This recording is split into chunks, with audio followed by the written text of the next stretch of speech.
Two things coming out this evening. One of them, of course, is that Nadine Dorries is doing the rounds of interviews this evening. She was on LBC and one or two other bits and pieces. And she's setting out her stall for the Queen's speech. Parliament is prorogued now, I think, and the new Parliament will start in early May when the Queen opens Parliament. And Nadine Dorries has been given a very easy ride in a number of interviews. And she's tried to do something quite extraordinary. I do hate it when people mess around with words and try and redefine words to their own advantage. She is busy talking about freedom, egalitarianism, the freedom of the internet, the freedom of the BBC, the freedom of Channel 4 to pursue its own budgets and to set its own budgets, and yet at the same time, she wants effectively to disenfranchise Channel 4, to stop Channel 4 being part of being publicly owned, to do the same thing for the BBC, and to censor the internet. Now, I don't think she's able certainly to do the last. She's signed an accord with the USA. It's just paper and hot air, I'm afraid. And she's going to get the Ofcom to regulate these things.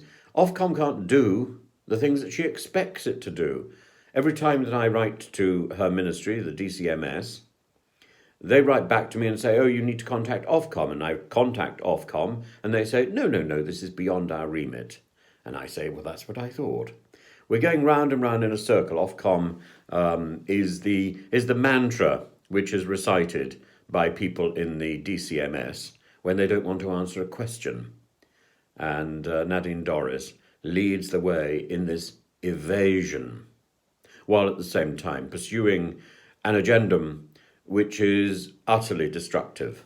Channel 4 has done some great work and will not be able to do that sort of work if it loses its current format. It's a small organisation. It cannot compete directly with Netflix or Amazon. And I find it very difficult when people use a word and twist it so that it doesn't mean what it's intended to mean.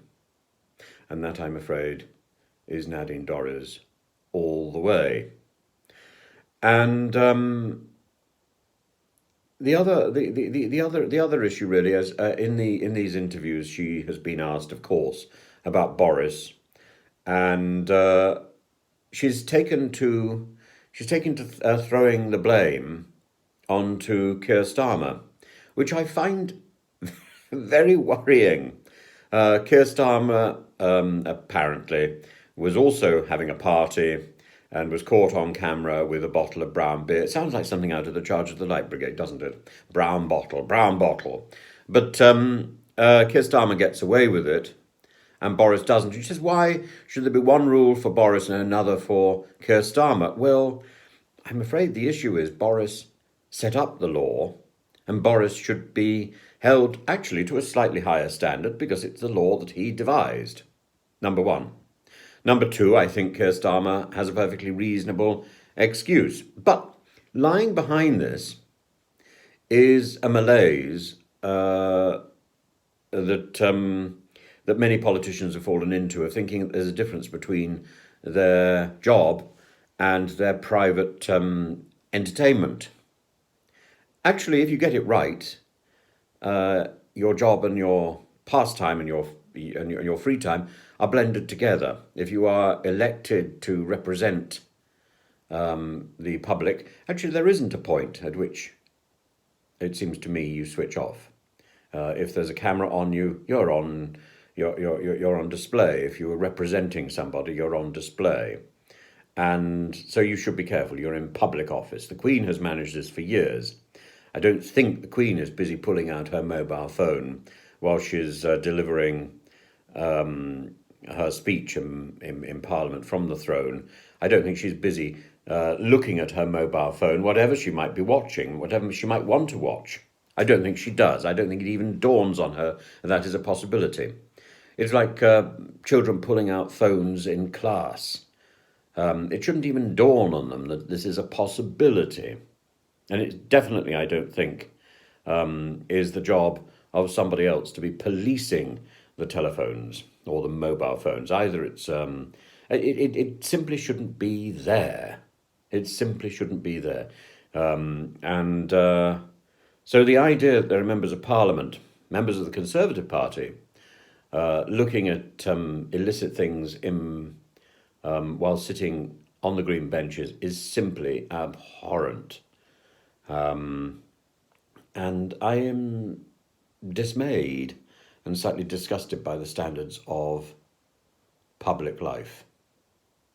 But I'm equally dismayed by the way that language can be abused and twisted, and that censorship can be passed off as a form of freedom.